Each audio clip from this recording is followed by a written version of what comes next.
एक गांव में पंचायत बैठी हुई थी और किसी समस्या पे उस समस्या का हल निकाला जा रहा था, मगर उस समस्या का हल नहीं निकल पा रहा था। तो उसी गांव में एक महात्मा अपनी कुटिया में रहते थे।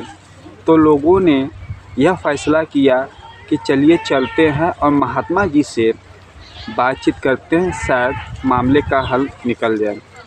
तो गांव वाले महात्मा जी के पास पहुँचे। तो महात्मा जी ने आने का कारण पूछा।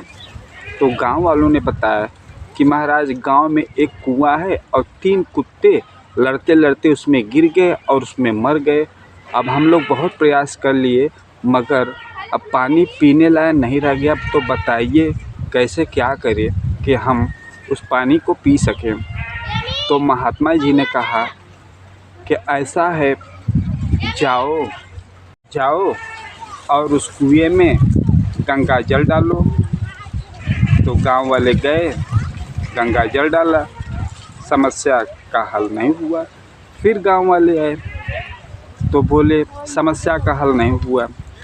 तो महात्मा जी कहते हैं कि जाओ और उसमें सुगंधित पदार्थ डालो। तो गांव वाले फिर गए और उसमें सुगंधित पदार्थ डाला, फिर भी समस्या वही की वही रह गई।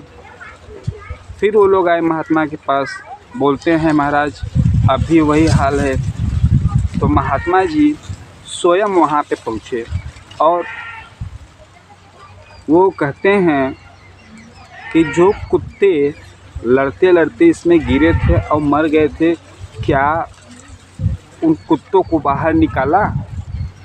तो गांव वालों ने कहा नहीं। तो महात्मा जी ने पहले तो उन कुत्तों को कुएं से बाहर निकलवाया। इसके बाद उसमें सुगंधित द्रव्य और गंगा जल डलवाए। फिर धीरे धीरे उस कुएं का पानी पीने लायक हो गया। कहानी कैसी लगी दोस्तों?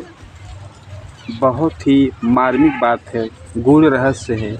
इसी प्रकार हमारे शरीर के अंदर भी कई विकार छुपे हुए हैं। हम बाहर नहाते हैं, धोते हैं, तिलक चंदन लगाते हैं, माला पहनते हैं, ये करते हैं, वो करते हैं, मगर अंतःकरण में जो पाप छुपा है, जो अहंकार छुपा है, जो झूठ छुपा है, ये सब तो अंदर निवास करते हैं। जब तक हम अपने अंतःकरण को साफ नहीं करेंगे, अपने हृदय में, अपने दिल में, अपने मन में प्रेम, सच्चाई, ये अच्छी जो चीज़ें हैं, इनको ग्रहण नहीं करेंगे, तब तक बाहर कुछ भी आडंबर रचने से कुछ नहीं होगा।